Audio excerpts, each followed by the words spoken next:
Jetzt Bombenfest. Очень все крепко получилось. Любым клеем вот эти нитки усилить нужно. Я вот клея не было, силиконом усилил.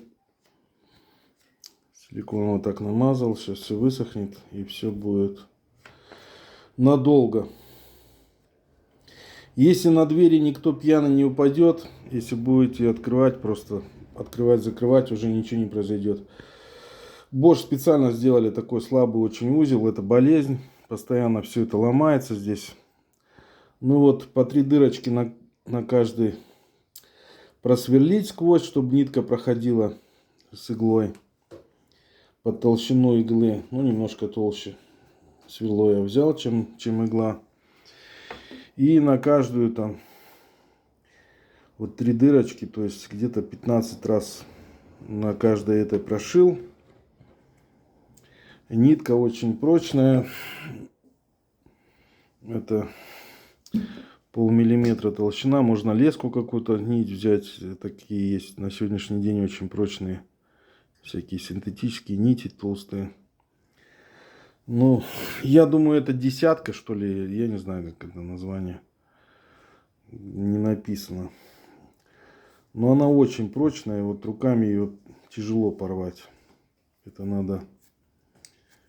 надо такое усилие произвести, что я рукой не могу порвать. Палец отрежет.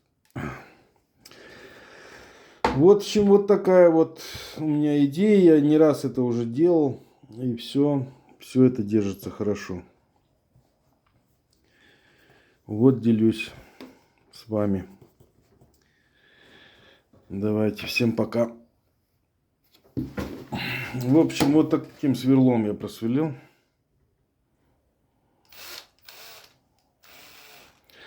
Машинка Bosch, Siemens, ну, на многих. Bosch, Siemens это болезнь, в общем. 100%. Буду сейчас собирать вместе эту дверь.